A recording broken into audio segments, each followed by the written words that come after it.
journal time. Hello, welcome to this video where I'm just going to be talking about my memory journaling. My name's Caroline and thank you for clicking on this video.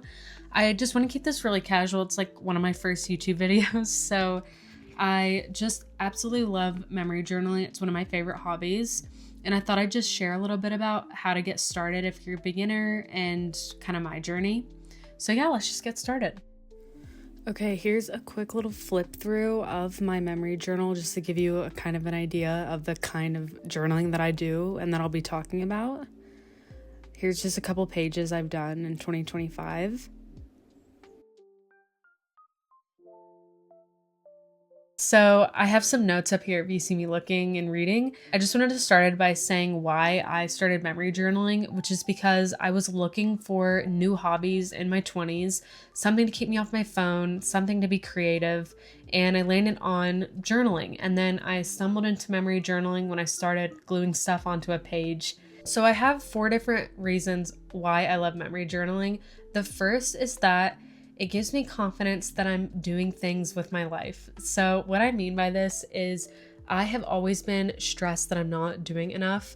And when I memory journal, it gives me a way to be like, wow, I am really doing so much this year. I have done so many fun things that I would have forgotten about if I hadn't memory journaled about them. 2, it's a way to look back at memories without scrolling on social media. Maybe this is just a me thing, but since I put so many memories like on my Instagram, if I want to look back at different memories, I start doom scrolling. Because I'm on Instagram, I'll just start looking at different things on Instagram when I went there to look at my own memories. And then it's the complete opposite of what you want to do when you're looking at your own life, is look at other people's lives and start comparing. So it's just a way to keep you off of that phone. 4 is that it's a fun, creative thing to do with my hands. So a lot of my hobbies were things on my laptop, and it just started to be too much screen time. I really wanted something where I could be creative and keep off of my phone. Next, I just kind of wanted to talk about the difference between regular journaling and memory journaling. So I don't think there's a set definition on this because it'll be different for everyone. But personally for me, journaling is more of getting out my thoughts for that day, whether they're negative, positive, whatever it may be, because memory journaling for me is pretty much strictly positive. And if it is something negative, it's something that is now funny, if that makes sense, because I want memory journaling to be something that is positive and uplifting for me, not something that I can ruminate about and really overthink about, or that'll bring my mood down. Personally, for me, that is the difference.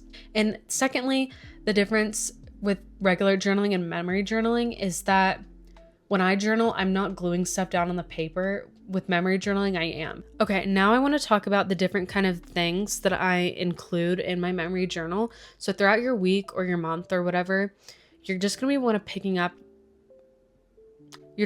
be picking up random things throughout your week, whether that be like ticket stubs, receipts, stickers, quotes, little blurbs from the internet that you see that you loved, little stories, whatever it may be that you can put into the memory journal. These are going to be like physical things or things that you can write down in like a fun font or something. Now I'll talk about my go-to supplies and some favorite pages that you can maybe start with. My go-to supplies are definitely washi tape. Well, let me start at the beginning. You're going to need a notebook. You're going to need a pen or pencils and maybe some coloring pencils, colored markers, something to make the page fun and pretty. I can't remember if I said stickers. Stickers and stamps are the best. I absolutely love them. They will absolutely transform a page. If you're looking for pages to start with, I would recommend a About Me page. I like to do this on the first page of my journals. I think it looks so cute and fun, and if your journal gets stolen or lost, then they'll know whose it is. And then another page I would recommend starting with is just your favorites page. So this isn't something I normally do, but I would say if you're getting into it and just kind of want to practice, you could just make a page about random scraps of things, memories you have around your room. For example, if you have like cards sitting somewhere from your birthdays or something, you can cut out some of your cards and paste them in a journal. and sort of write about the people who gave you those. I think that would be really cute. Or if you have some stickers or ticket stubs laying around, movie tickets, you can kind of start with like a mishmash page of just random memories. And that could be a way to practice and see what kind of style you want. Try to find what kind of vibe you're going for with your journals. Next, I really want to talk about how memory journaling helped me mentally. I think this could be helpful for a lot of people. So for me, whenever I'm feeling overwhelmed with thoughts, I like to memory journal to remind me of the things that really matter.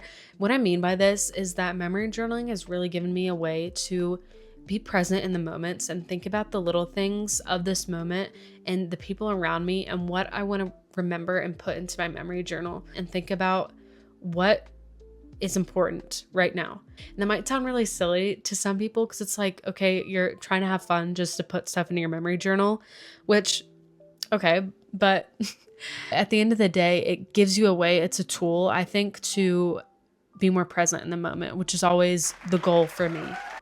Some mini tips to get started. I am not an artist.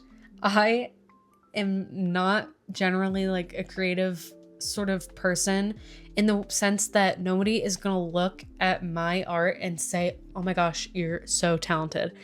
And that's totally okay. I know that. I know what I'm working with. And it's really fine, because the goal of memory journaling is not perfection. It is just to get your memories on a page and do something fun and creative and have a hobby with your hands. It does not have to be perfect, and it will not be perfect. And that is the mindset you need to go into it with if you're going to be successful and have a fun time memory journaling, in my opinion.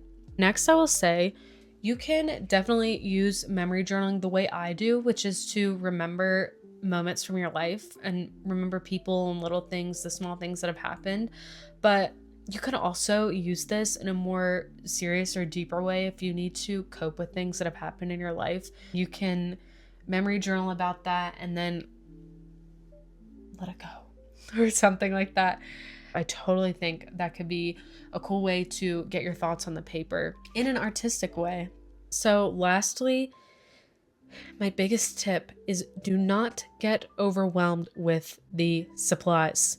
You will go online and you will see drawers and bins of amazing supplies organized wonderfully, and they've spent hundreds of dollars on Amazon on stickers and stamps and little papers and things to put in there. Don't do that. Do not do that, because you just need to try it first and see if you like it. Just use what you have. If you don't have anything, just go to Walmart, get a notebook, a pen, a pencil, some colored pencils, and some glue.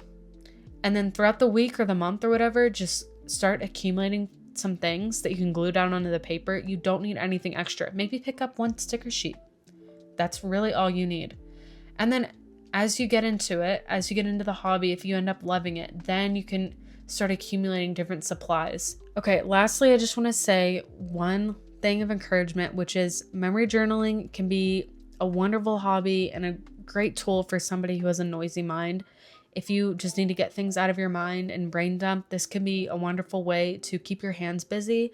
So if that sounds like you, I would definitely recommend memory journaling. Just give it a shot. Just try it with the materials that you have, or don't spend any more than like $20 on this. Just try it and see how it goes. That's all you need to do. If you do try it, please let me know. I could talk about memory journaling all day. I mean, if one person comments that they tried a memory journaling page, I will be over the moon excited. Thank you guys so much for watching. If you've been wanting to memory journal or been looking for a new hobby, I really think you should try this one. Let this be your sign to start. Let this be your motivation. Just try, even if you have like an old notebook laying around from when you were in high school or college or whatever, just use a page on that and just see if you enjoy it. That's all you have to do. Just low stakes. Don't let it stress you out.